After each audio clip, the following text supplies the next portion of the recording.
Bienvenidos al curso de Medicina de la Fertilidad. Cada vez que aparezca una estrella roja, significa que el contenido de esta diapositiva se preguntará en la prueba de este módulo. Pongan atención y repasen el contenido antes de dar la prueba.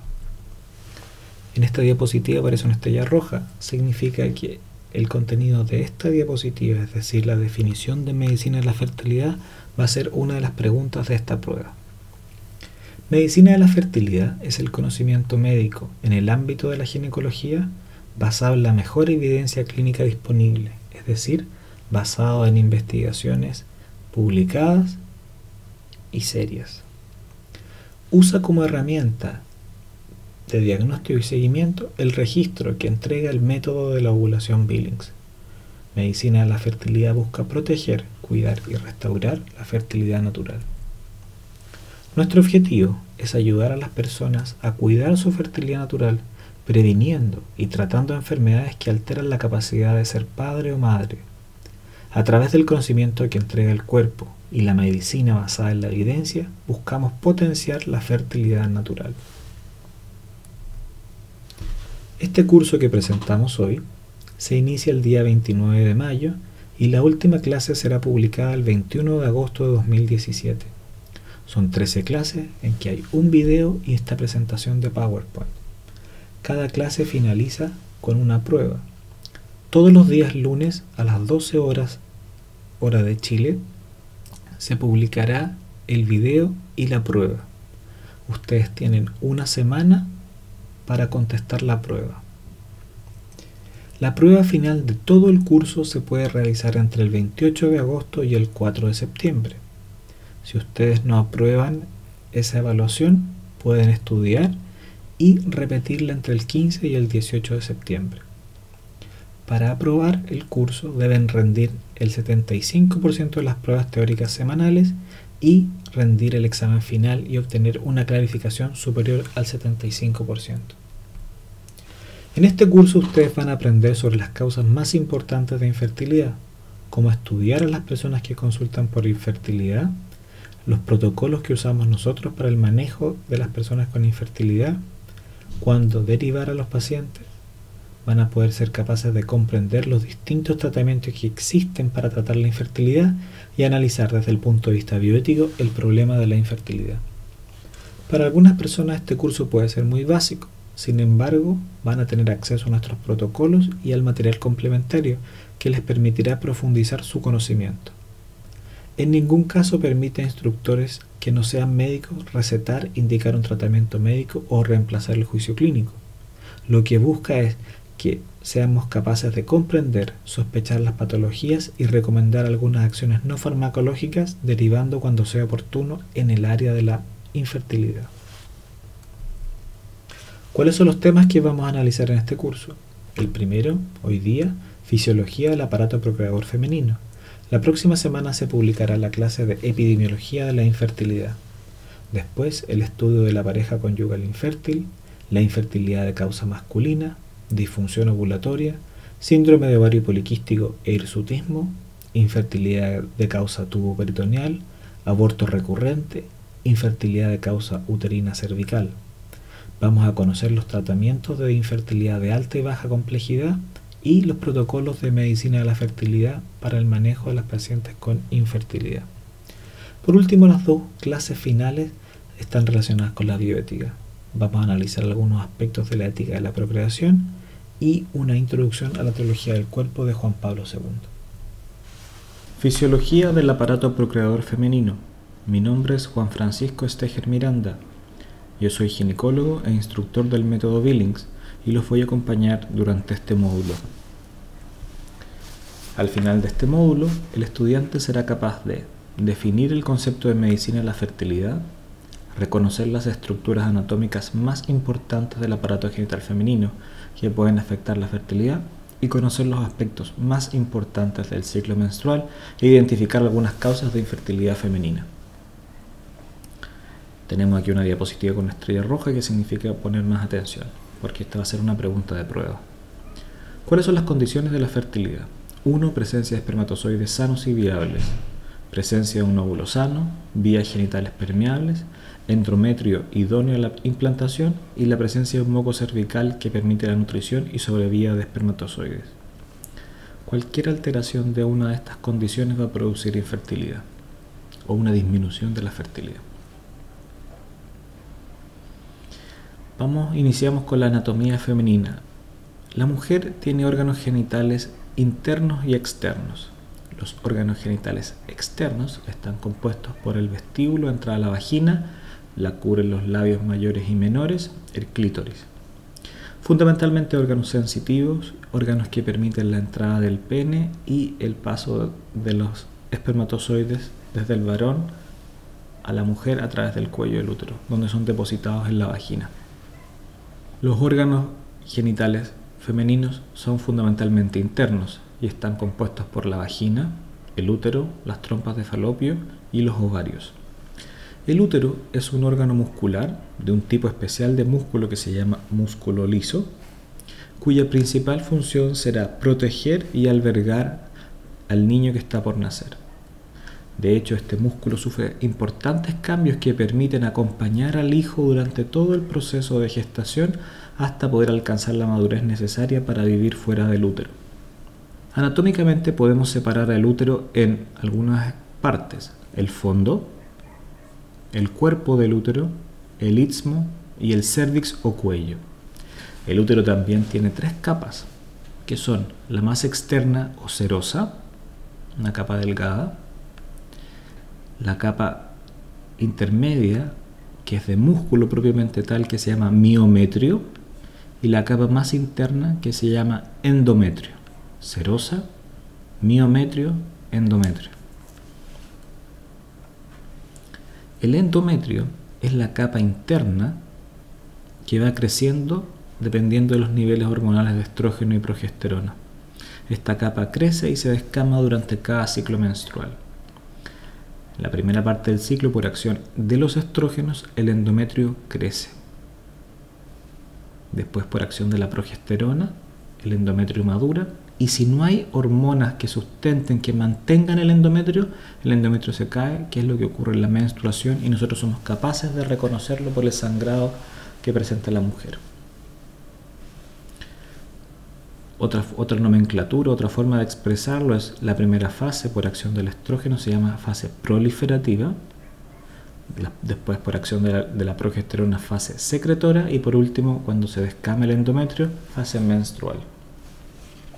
La función principal del endometrio es acoger y recibir al embrión durante la implantación.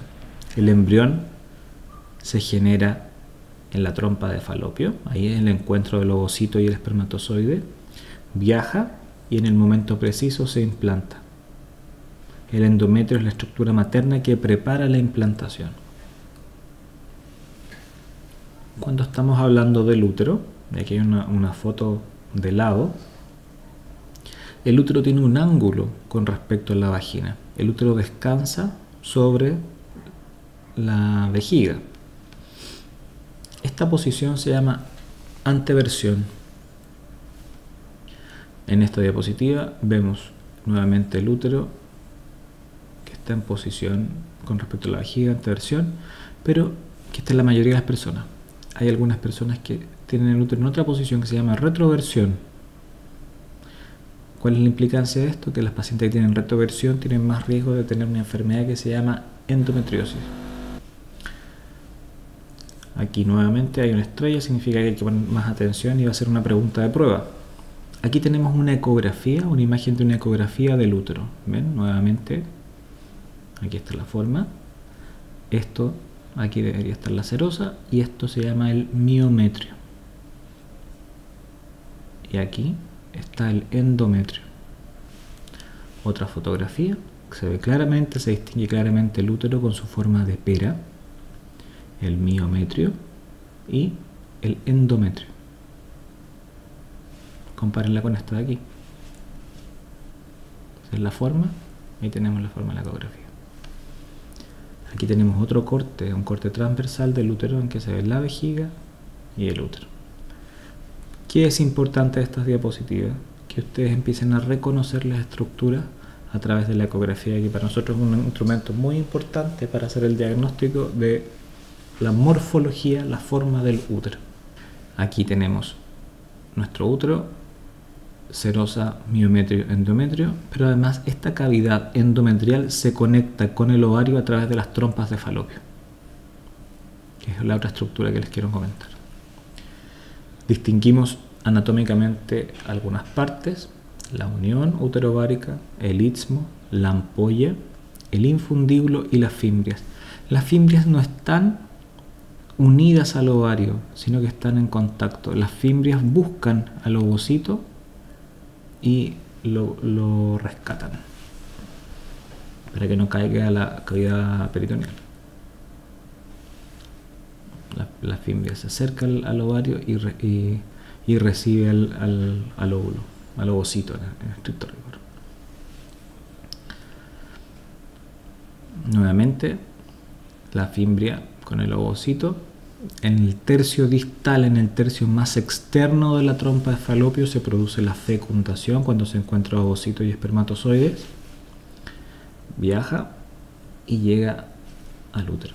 Como el embrión no tiene capacidad de movilización, necesita de la trompa para poder llegar al útero, al endometrio. Y es por eso que si nosotros miramos por dentro con mucho aumento con una microscopía electrónica, vamos a ver muchos cilios que ayudan en el movimiento del embrión hacia el endometrio. Que es importante, hay algunas enfermedades, especialmente unas infecciones, que alteran estos cilios y alteran la posibilidad de que el embrión pueda llegar a la trompa. Vamos a analizarla cuando discutamos sobre las alteraciones de las trompas que pueden producir infertilidad. Nuevamente, una estrella. Tenemos un examen para poder analizar la permeabilidad de las trompas, se llama histerosalpingografía, que es una radiografía en que se introduce medio de contraste a través del útero, y yo puedo ver las paredes uterinas, pero principalmente puedo ver si las trompas están permeables o no. Quiero mostrarles ahora unas imágenes del útero y los ovarios a través de la laparoscopía. ¿Qué es la laparoscopía? Es un tipo de cirugía en que a través del ombligo se introduce una cámara y a través de la piel algunos instrumentos, se llena con un aire especial, con CO2, para poder observar las estructuras internas. Aquí tenemos una foto del útero, trompas y ovario. Nuevamente útero, trompas, ovario. ¿Ven? Están separadas estas dos estructuras. Aquí nuevamente. Aquí. Útero, trompas, ovario. Importante, aquí están las fimbrias separadas del ovario. Aquí ustedes ven un líquido de color azul. Aquí es otra forma para ver la permeabilidad de las trompas, es inyectar un medio de contraste, un líquido especial, a través del útero y ver si sale por las trompas.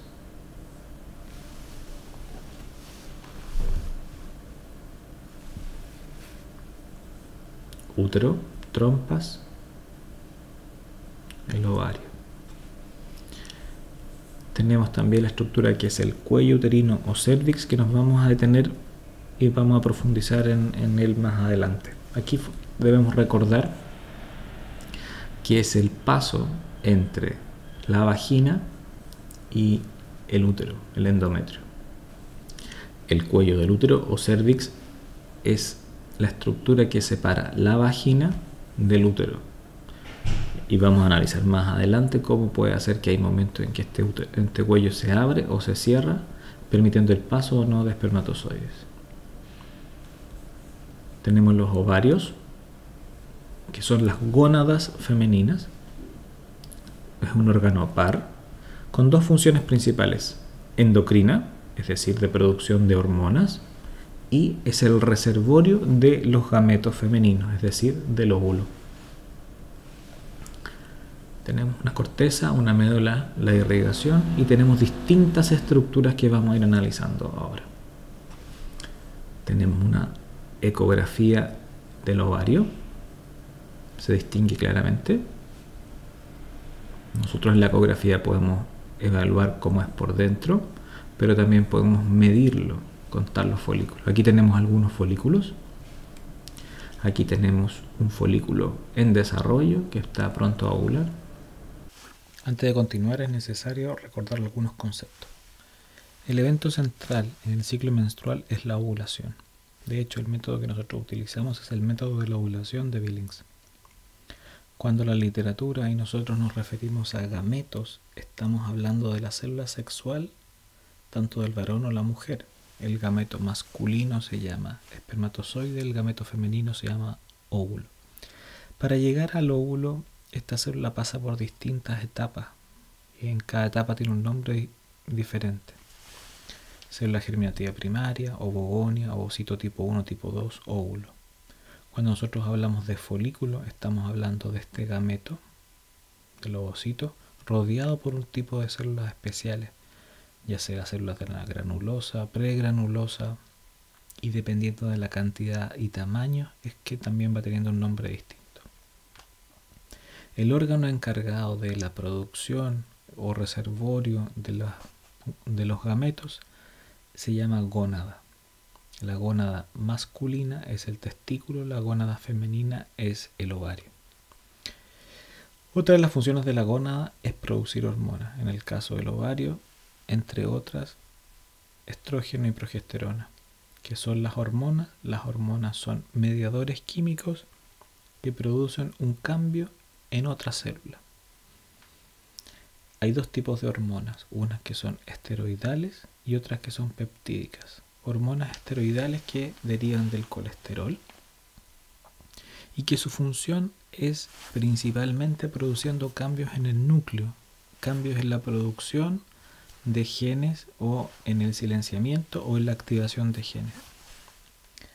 Y hormonas que son peptídicas que van a actuar fundamentalmente a través de una señal que se produce en la membrana celular. Las hormonas esteroidales entran y actúan en el núcleo, las peptídicas actúan en la membrana celular. Principalmente, las hormonas esteroidales también tienen receptores en la membrana celular. Ejemplo de hormonas esteroidales es el estrógeno y la progesterona. Ejemplo de hormonas peptídicas es la insulina. Otro concepto que tenemos que recordar es cómo se producen los gametos. Todas las células de nuestro cuerpo tienen 23 pares de cromosomas. 2 copias de cada uno de los cromosomas, es decir, una célula adulta normal tiene 46 cromosomas. ¿Cómo se dividen esas células? Por un proceso que se llama mitosis, en que la célula hija es exactamente igual a la célula progenitora. Los gametos se producen de una forma distinta, porque el gameto necesita tener solamente una copia de cada cromosoma. Por lo tanto, para producir estas células se pasa por un proceso que se llama meiosis. Mitosis copia exactamente la misma célula. Tenemos 2 células hijas iguales a la progenitora y así es como crecen todas las células de nuestro cuerpo. Meiosis es el proceso por el cual una célula se transforma de tener 2 copias de cada cromosoma a tener una copia de cada cromosoma. Meiosis es el proceso que le ocurre al espermatozoide y al óvulo. ¿Por qué? Porque si tuvieran 2 copias de cada cromosoma, el embrión que se forma tendría 92 cromosomas y así sucesivamente, y no sería compatible con la existencia humana. De hecho, cuando se junta un óvulo que tiene 23 cromosomas con un espermatozoide que tiene 23 cromosomas, forman una nueva persona con 46 cromosomas que son los de la especie humana. Una de las diferencias de la meiosis es que ocurren 2 divisiones celulares. La mitosis es una división que produce 2 hijas. Aquí necesitamos 2 divisiones para producir al final 4 células hijas. Y está la ovogonia, ovocito 1, ovocito 2, óvulo, aquí, en esa forma. Tenemos una oogonia, tenemos la primera división meiótica, segunda división meiótica. En la vida fetal aparecen las oogonias, en la vida embrionaria y fetal aparecen las oogonias que se van dividiendo y quedan en el ovario en esta parte que se llama ovocito de primer orden. Cuando la mujer ovula se produce la segunda división meiótica, cuando el ovocito tipo 2 se encuentra con el espermatozoide se produce la segunda división meiótica y aparece el óvulo. ¿Cuándo comienzan a aparecer estas células? Entre las 3 a 5 semanas aparecen en el embrión, 3 a 5 semanas de vida intrauterina. La niñita en una estructura que se llama saco vitelino aparecen estas células que después van migrando a una estructura que se llama cresta gonadal, que va a ser la futura gónada, el futuro ovario. ¿Qué es importante? Por eso sale nuevamente una estrella. Desde que se genera el nuevo ser humano empiezan a aumentar estas células hasta que llegan a un máximo entre las 16 y 20 semanas, alrededor de 7 a 6 millones de células. De ahí en adelante ya no van a aparecer más y solamente van a empezar a disminuir.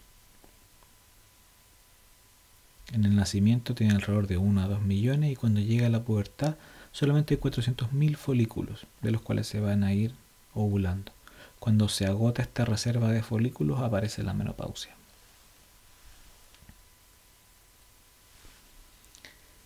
Las células que van a formar los óvulos aparecen en la vida embrionaria y fetal y después van disminuyendo, ya no crecen más, van disminuyendo y cuando llega a un límite se produce la menopausia. Pero también cuando va avanzando la edad de la mujer van aumentando la proporción de ovocitos de baja calidad. ¿Por qué? Porque los ovocitos llevan 30, 40 años desde que se generaron. ¿Qué produce esto? Que la fertilidad de la mujer vaya disminuyendo con la edad, porque van disminuyendo el número de ovocitos, pero también la probabilidad de aborto, que está relacionado con defectos en los ovocitos, también aumente con la edad. Este concepto es interesante e importante recordar porque a mayor edad materna, más probabilidad de aborto espontáneo, pero también menos probabilidad de embarazo espontáneo. Aquí tenemos otro gráfico en que muestra algunos estudios donde se analiza la cantidad de folículos dependiendo de la edad y cómo van disminuyendo por la edad. Y también varios estudios que nos muestran cómo a medida que avanza la fertilidad, a medida que avanza la edad de la mujer, disminuye la fertilidad. ¿Por qué se produce esta pérdida de ovocitos? El paso de ovocito del folículo primordial a folículo primario y folículo secundario es un paso que no necesita hormonas. Se va produciendo desde las 16 a 20 semanas en adelante y van disminuyendo este número de células. ¿Por qué? Crecen y cuando llegan aquí, si no existe presencia de la hormona FSH, estas células se mueren. Se mueren por un proceso que se llama muerte celular programada o apoptosis, que nosotros también conocemos como atresia folicular. En esta diapositiva vemos un esquema con los primeros 18 años de la vida de la mujer. De aquí son las semanas de vida intrauterina, embrionaria y fetal, hasta las 40 semanas. Como vimos, la cantidad de ovogonias y ovocitos empieza a aumentar con un máximo entre las 16 a 20 semanas y después empieza a disminuir. ¿Y por qué disminuye? Porque los folículos empiezan a crecer y como no tienen la hormona FSH, se atresian o se produce la muerte celular programada. Alrededor del primer año de vida, todas las hormonas sexuales femeninas y las precursoras de estas, es decir, FSH, LH y GnRH, están bloqueadas.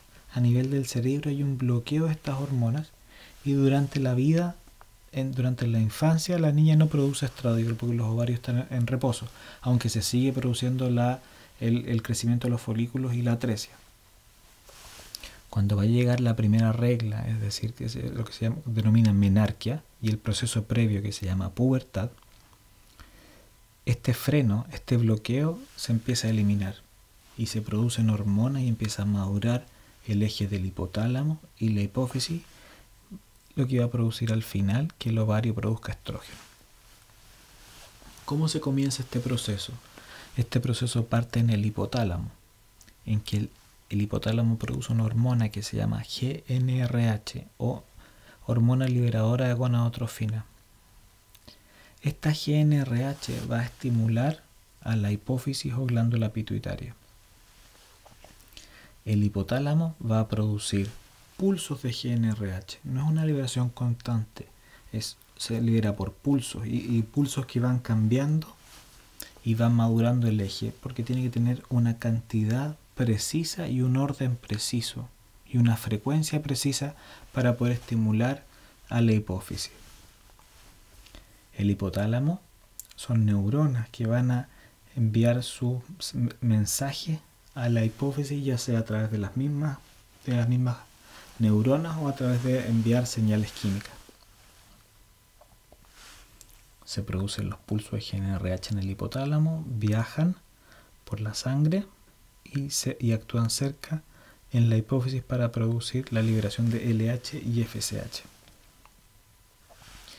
Es importante recordar que el hipotálamo y la hipófisis no solamente están involucrados en el desarrollo sexual y en la producción al final de estrógenos por el ovario, sino que también actúan a nivel de las glándulas adrenales, en la producción de hormonas tiroideas, regulan la producción de hormonas del crecimiento y la prolactina. En este gráfico vemos todos los efectos que pueden producir las hormonas del eje hipotálamo-hipófisis. En el caso que nos importa a nosotros, se liberan estos pulsos de GnRH que estimulan a la hipófisis a producir FSH y LH.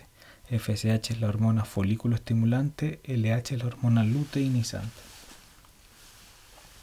¿Qué es lo que hace la FSH sobre los folículos secundarios? Permite que no vayan a la atresia, es decir, los rescata de la atresia y permite que continúen su desarrollo.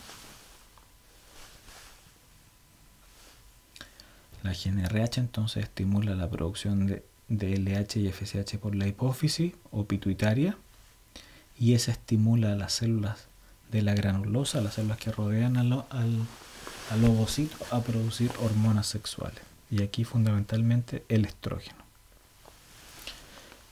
No se asusten con esta diapositiva, lo único que quiero que comprendan es que las hormonas sexuales, estrógeno, testosterona, progesterona, derivan todas del colesterol. Del colesterol se van produciendo cambios, se van quitando carbono, se produce la progesterona, la testosterona y el estradiol. El estradiol es un paso siguiente de la conversión de la aromatización de la testosterona. En el ovario tenemos células que van creciendo, folículos que van creciendo. Una vez que estos folículos secundarios, que son entre 5 a 10 por cada ciclo, se encuentran con la FSH, empiezan a crecer. Y el desarrollo folicular tiene distintas etapas: el reclutamiento, selección, crecimiento y dominancia. La GnRH nuevamente produce LH-FSH. Estas hormonas van a estimular a las células de la granulosa a producir estrógeno.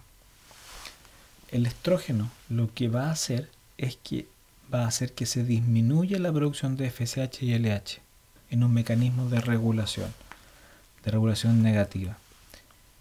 Si aumenta la FSH, va a aumentar el estrógeno, y el estrógeno va a producir que este nivel se regule y baje.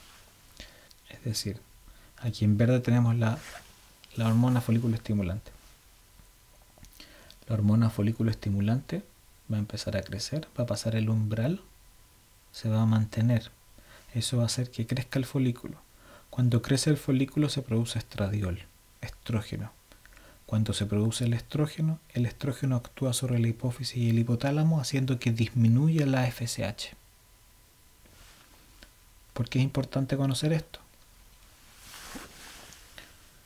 tenemos unos folículos secundarios que son capaces de seguir creciendo por acción de la FSH. Y nosotros hablamos entre 5 a 10. La FSH va a hacer que crezcan, pero después por el aumento en el nivel de estrógeno va a disminuir la hormona FSH.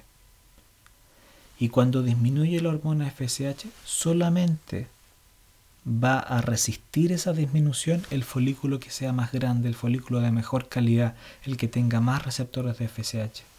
El resto de los folículos que ya estaba intentando crecer no va a poder continuar su desarrollo porque no va a tener la fuerza de la FSH. De alguna manera este folículo, que es el más grande, tolera mejor la disminución de la FSH. Y por lo tanto, este es un mecanismo que nos va a permitir tener un solo folículo por ovario. Entonces tenemos en el ovario unos folículos que van a crecer independientes de hormonas. Una vez que estos folículos se encuentran con la hormona FSH, empiezan a crecer.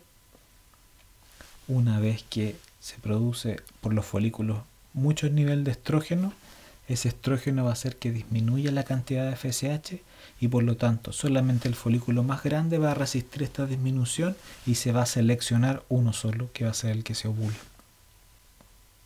Una vez que el folículo sigue creciendo, se produjo el folículo dominante, el folículo creció, el folículo produce cada vez más nivel de estrógeno.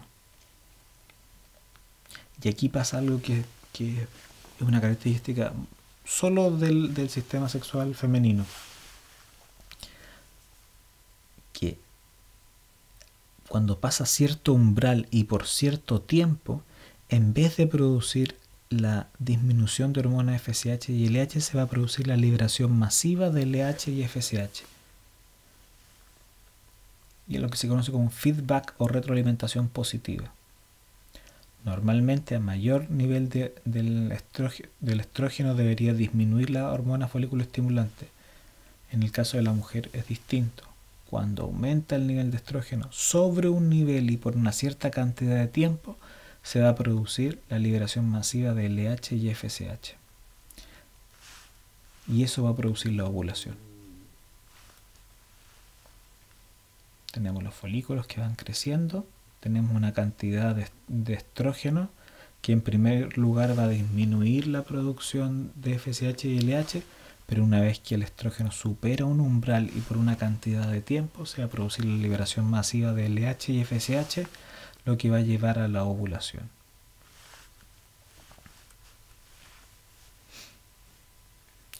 ...36 horas después del ascenso de la LH y 17 horas después del pic de LH, del pico de LH, se va a producir la ovulación. En ese caso, cuando ocurre la ovulación, va a disminuir la cantidad de estrógeno y va a empezar a aumentar la cantidad de progesterona. Como les decía, la ovulación ocurre 36 horas después del ascenso de la LH y 17 horas después del valor máximo de la LH. La LH también va a actuar sobre las células de la teca y las va a transformar y va a hacer que se luteinicen, de ahí el nombre, hormona luteinizante, y van a comenzar a producir progesterona. La progesterona se empieza a producir un poco antes y después empieza a aumentar. Un poco antes de la ovulación. Lo que queda de células de la granulosa y de la teca por acción de la LH se van a transformar, se van a luteinizar, se van a colocar amarillas y van a producir la estructura que se llama cuerpo lúteo. El cuerpo lúteo produce progesterona, estrógeno y progesterona, pero en mayor proporción progesterona. La cantidad de progesterona va aumentando.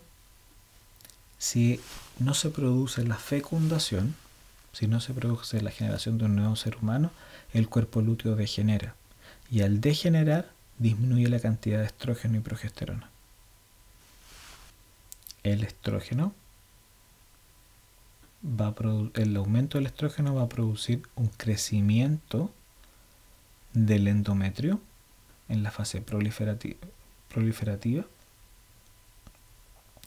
y después la mayor cantidad de progesterona va a producir una maduración en la fase secretora del endometrio. Cuando el cuerpo lúteo degenere y disminuye los niveles de estrógeno y progesterona, el endometrio no va a tener hormonas que lo soporten y se va a descamar. Y también va a pasar que cuando el estrógeno y la progesterona disminuyen, va a hacer que empiece a aumentar la FSH y la LH. En esta etapa, la cantidad de progesterona y estrógeno hacen que disminuya la hormona FSH. Una vez que la progesterona y el estrógeno caen, la FSH y la LH comienzan a aumentar y la LH produce el reclutamiento, selección y dominancia de otro folículo, y así comienza otro ciclo más.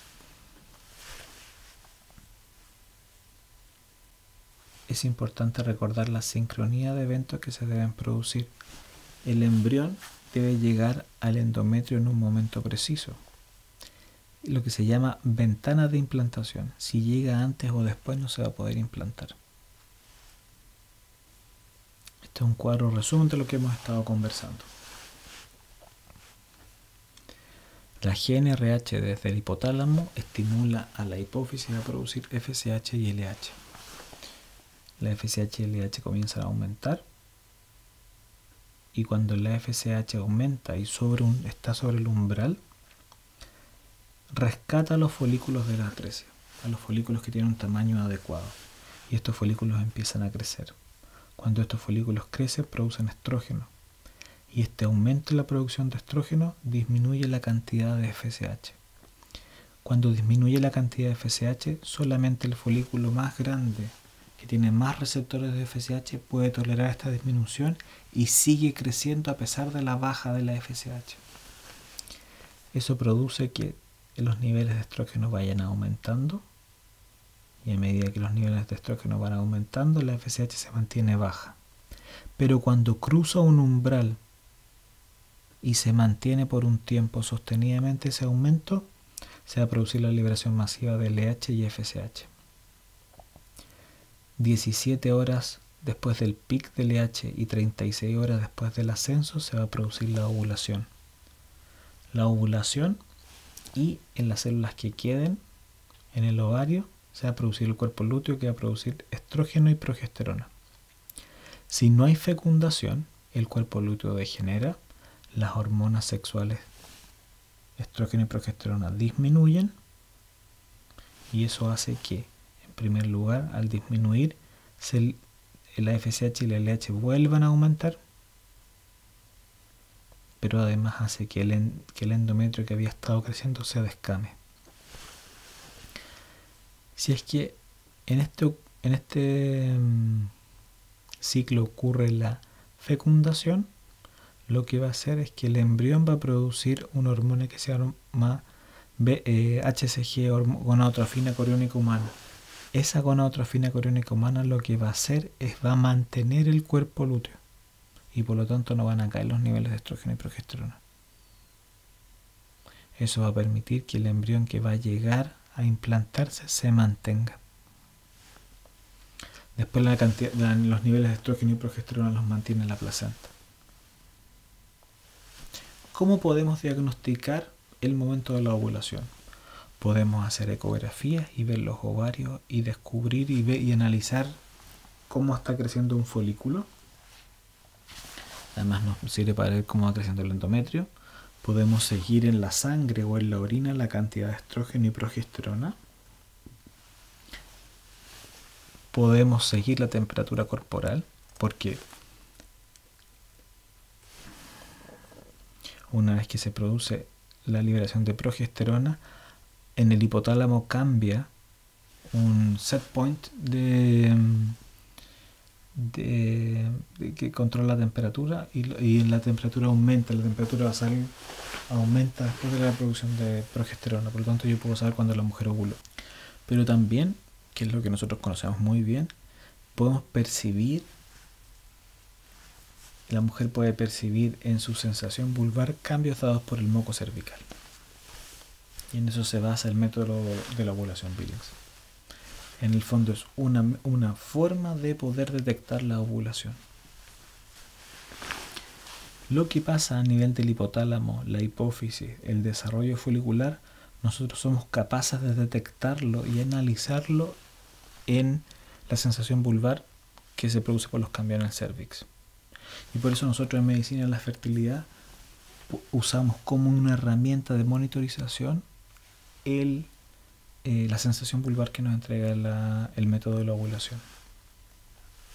¿Qué es el moco cervical? El moco cervical es un hidrogel que está compuesto por dos fases, soluble e insoluble. Las fases solubles son agua, sales, glucosa, algunas proteínas solubles, que es esto que está aquí, pero también unas proteínas insolubles, unas glicoproteínas, que dependiendo de cómo se ordenan estas glicoproteínas y la cantidad de agua, es si va a cambiar y va a ser más fluido o menos fluido, más viscoso o menos viscoso. Se descubrió desde antiguo, y Odeblad también Eric Odeblad lo analizó muy bien, los patrones de cristalización del moco cervical. Y se vio que durante el ciclo menstrual habían distintos tipos de moco que cristalizaban de forma distinta. Uno lo coloca sobre un portaobjeto, lo deja secar y al mirar al microscopio algunas veces forman cristales, o en este caso no forman ninguna estructura. Se les colocó nombre de G y E, gestagénico por la progesterona, y E de estrogénico. Y después se descubrieron otros tipos de moco. Eric Odeblad, además de hacer el análisis del moco cervical, la cristalografía, él era médico y además físico.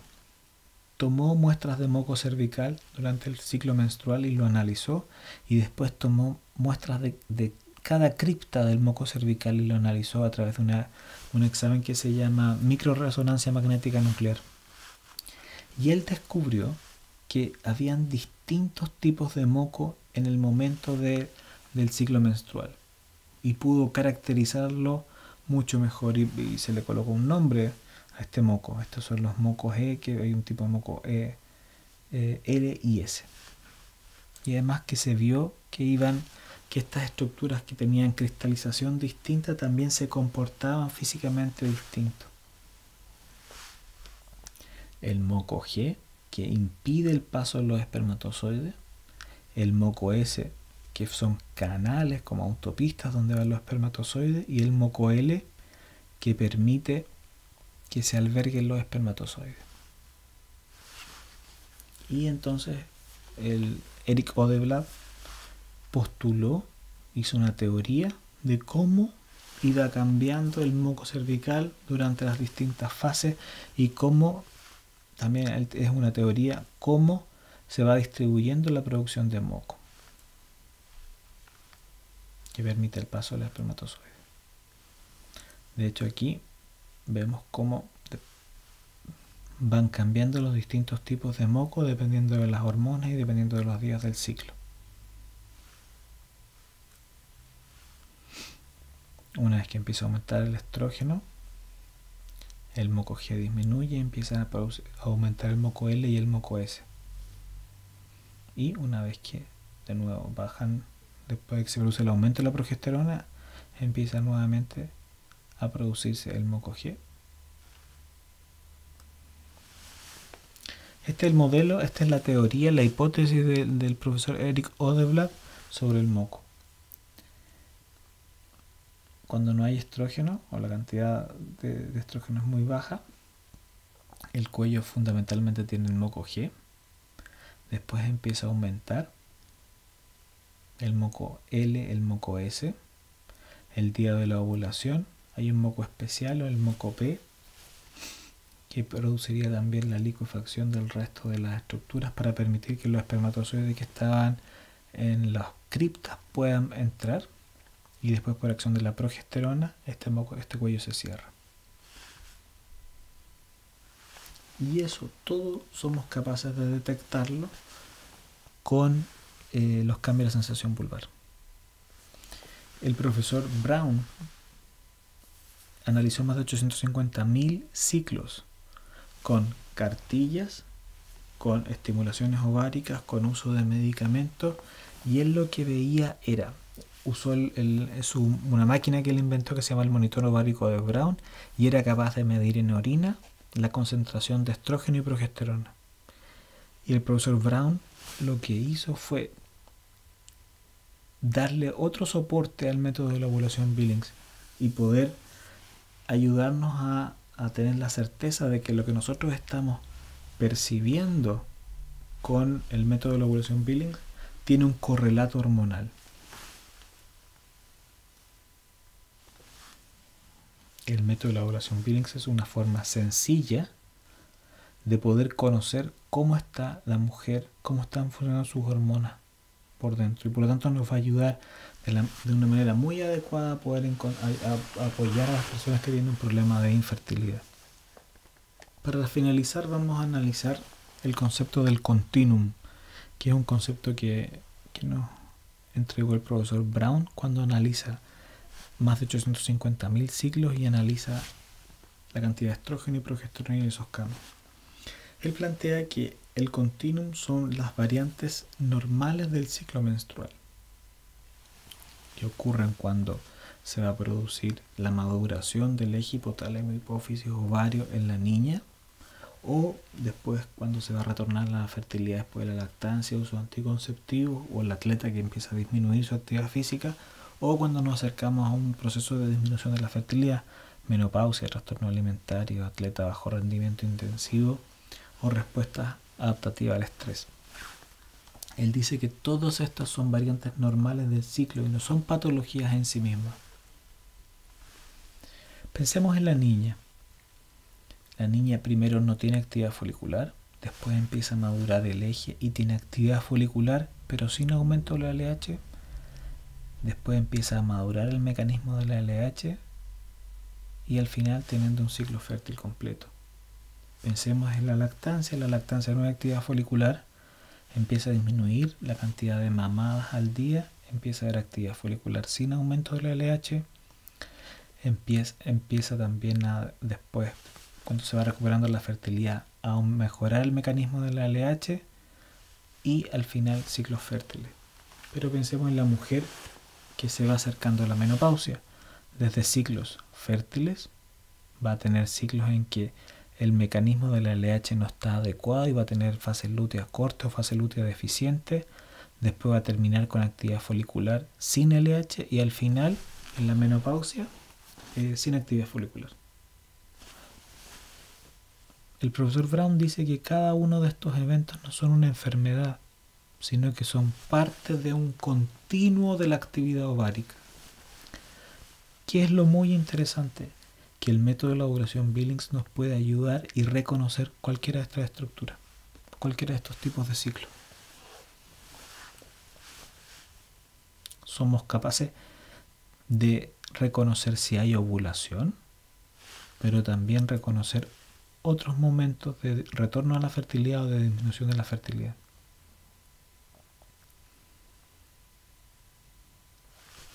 El continuo entonces son variantes normales del ciclo menstrual, y aquí tenemos cuando no hay actividad ovárica, cuando hay actividad ovárica que no es ovulatoria, cuando tenemos alteraciones en la producción de la LH y lo vamos a notar como un folículo luteinizado no roto o una fase lútea corta o deficiente, y por supuesto vamos a ser capaces de detectar un ciclo ovulatorio fértil. Lo mismo al revés. Aquí estamos analizando desde que no hay actividad ovárica hasta que hay una actividad ovárica fértil, y también desde que hay un ciclo ovulatorio fértil hasta cuando no hay actividad ovárica. ¿Cómo se explica desde el punto de vista de la FSH y la LH? Puede que no exista producción de FSH y LH, no vamos a tener actividad folicular. Podemos tener una actividad de solamente FSH sin LH, actividad folicular sin ovulación, y producción de FSH y menor cantidad de LH, y ahí vamos a tener el folículo luteinizado no roto o ovulación con fase lútea corta o deficiente. Y nosotros de nuevo vamos a ser capaces de ver esto con el método de la ovulación Billings, y las reglas tempranas, y la cuarta regla nos va a ayudar a gestionar la fertilidad de la mujer y ofrecerle un método seguro para regular su fertilidad, pero también nos va a dar información para poder utilizarla como una herramienta en las pacientes que están buscando un embarazo. Este es un ciclo normal. Aquí tenemos estrógeno y la progesterona. Se produjo la ovulación. Podemos tener un ciclo corto que ya en solamente 21 días tenemos todo el proceso y este es un ciclo fértil. Puede ser fértil eventualmente. Esta es otra parte del continuo. ¿Ven? Varios días sin actividad folicular, lo que va a producir amenorrea, y puede ser que en algún momento se produzca la ovulación, el aumento del estrógeno y la progesterona y la ovulación, debido a la ovulación. Aquí, por ejemplo, varios intentos de ovulación, varios picos estrogénicos, pero que no desarrollan la ovulación, y llega un momento en que ovula. Y aquí vamos a tener parches de moco, sin las características propias de la ovulación, que es aumento progresivo y un cambio brusco. En algunos casos vamos a tener niveles de estrógenos mantenidos que van a producir que el endometrio crezca. Cuando disminuye esa cantidad de estrógeno, se va a descamar y la mujer va a sangrar. Algunas mujeres van a sangrar cada cierto tiempo y pueden pensar que sus reglas son muy irregulares, pero el problema en ellas puede ser que no tienen ovulación y solamente un nivel mantenido de alto de estrógeno. Aquí tenemos otro caso, otra variante normal del ciclo menstrual, otra variante normal del ciclo del ovario. Una mujer que aumentó los niveles de estrógeno, pero no han llegado a unos niveles adecuados, se mantienen y empiezan a aumentar. Algunas de estas mujeres se produce un sangrado en que se corrigen los niveles de FSH, aumenta el FSH, produce actividad folicular, no continúa, se mantiene, se corrige, y esto puede producir un pequeño sangrado y después la ovulación. Mire este caso, se produjo el aumento del estrógeno, pero no hubo pic de LH, y si no hubo pic de LH no hay liberación del ovocito, y entonces por lo tanto no hubo ovulación. En este caso se produjo LH, pero fue insuficiente. Se produjo LH, se luteinizaron las células de la granulosa y de la teca. Por lo tanto, si se luteinizaron, se produjo progesterona. Pero como no, la LH fue insuficiente, esta mujer no se produjo la liberación del ovocito. El ovocito se quedó dentro del ovario. Y eso es lo que se conoce como folículo luteinizado no roto, o LUF, por sus siglas en inglés. Esa mujer sí va a tener progesterona, pero una cantidad menor. Las reglas del método de ovulación Billings nos van a permitir también que esta mujer lo pueda reconocer y que pueda gestionar eso. Aquí tenemos una mujer que se produjo un LUF por la cantidad poca de LH, pero que después en el ciclo se produjo una liberación normal de LH con el tiempo y tuvo un ciclo ovulatorio. En algunas mujeres la cantidad de LH es mayor que en el LUF, pero menor que en un ciclo normal. ¿Cómo se va a detectar esto? En que la mujer va a ovular, pero la cantidad de progesterona que se produzca va a ser menos. Y aquí vamos a tener una fase lútea deficiente, donde hay menos niveles de progesterona. O una fase lútea corta, que dura menos de 10 días. Estos ciclos también son infértiles. ¿Qué es importante también recordar? Los ciclos nosotros vamos a ver que duran entre normalmente 24, 38 días, 21, 35 días. Pero en la niña y en la mujer en los últimos años antes de la menopausa son ciclos muy irregulares.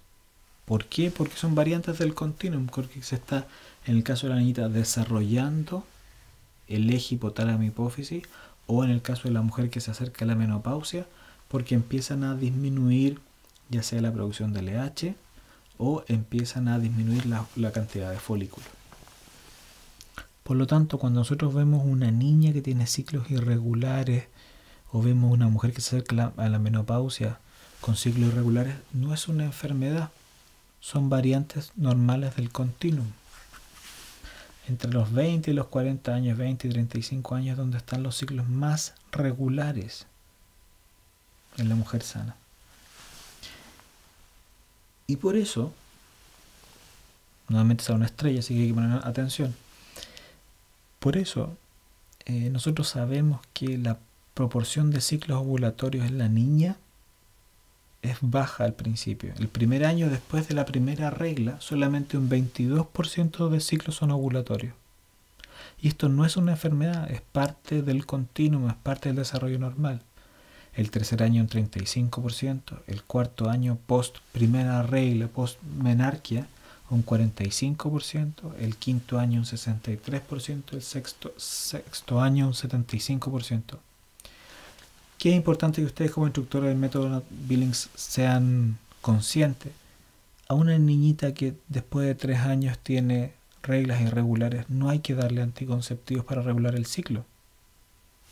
Solamente hay que darlo en caso de que haya tenido una hemorragia sumamente grande, pero si no, lo que necesita esa niña es tiempo para que madure su eje hipotálamo, hipófisis, ovario.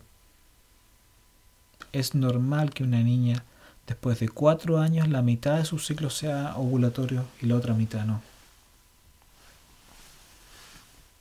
Esto es importante saberlo. Yo les voy a preguntar a la prueba sobre algunos de estos valores. Quiero que quede súper claro que en la niña, el primer año después de la regla, solamente un 20% de los ciclos son ovulatorios. A diferencia de una mujer adulta, que el 90% de los ciclos son ovulatorios. Y por eso, de nuevo, es importante tener en consideración que cuando estamos pensando en una adolescente, los valores que vamos a utilizar para hablar de reglas irregulares o reglas más largas son distintos. Lo normal en el intervalo entre los ciclos de una adolescente es de 21 a 45 días. Para hablar de oligomenorrea o reglas más largas de lo normal, en el primer año son más de 90 días, en el segundo año más de 60 días, en el tercer año más de 45 días. Hablamos de amenorrea en la adolescente cuando tienes reglas más de 90 días. Polimenorrea o reglas cortas menos de 21 días. Lo normal de flujo en una adolescente es menos de 7 días de flujo y se considera una enfermedad más de 7 días. Y la cantidad del sangrado menstrual no normal son entre 3 a 6 toallas al día o entre 3 a 6 tampones al día. Más de 7 es patológico. A diferencia del ciclo menstrual de la mujer adulta, que lo normal son entre 21 a 35 días. La Federación Internacional de Ginecología y Obstetricia habla de entre 24 y 38 días. Oligomenorrea, es decir, reglas más largas, son más de 35 días. Amenorrea, es decir, que no tenga reglas, es cuando la mujer tiene reglas cada 90 días o más de 90 días. Polimenorrea o reglas cortas menos de 21 días. La duración normal del flujo son menos de 8 días. La cantidad, hay dos formas de medirla. Una es objetiva, que lo normal es entre 5 y 80 cc al día y es patológico más de 80 cc. Y subjetiva es que si el sangrado altera la calidad de vida de la mujer, se considera patológico. Y la duración de la fase lútea son entre 11 y 16 días. Algunas formas de poder ayudar a la mujer a preguntar por la cantidad de sangre que pierde durante las reglas es cada cuánto tiene que cambiar la toalla o tampón en los días de máximo flujo, cuántos tampones o toallas usan durante un ciclo menstrual, durante un periodo menstrual, Si necesita cambiar esto durante la noche, si tiene coágulos, todo lo que hemos conversado somos capaces de detectarlo a través de la sensación vulvar que nos entrega el método de la ovulación Billings. En esta primera clase hemos podido analizar cómo se produce la ovulación, cómo se produce esta serie de eventos coordinados en que está involucrado el hipotálamo, la hipófisis y el ovario, cómo la estimulación ovárica que produce estrógeno y después progesterona va a producir cambios en el endometrio, pero también cambios en el cuello del útero. Y vimos también las condiciones de fertilidad. Vimos también cómo van disminuyendo paulatinamente los folículos en la mujer y cómo esa disminución de los folículos en la mujer con la edad va a hacer que disminuya la fertilidad, pero también cómo con el paso del tiempo pueden aumentar la tasa de abortos.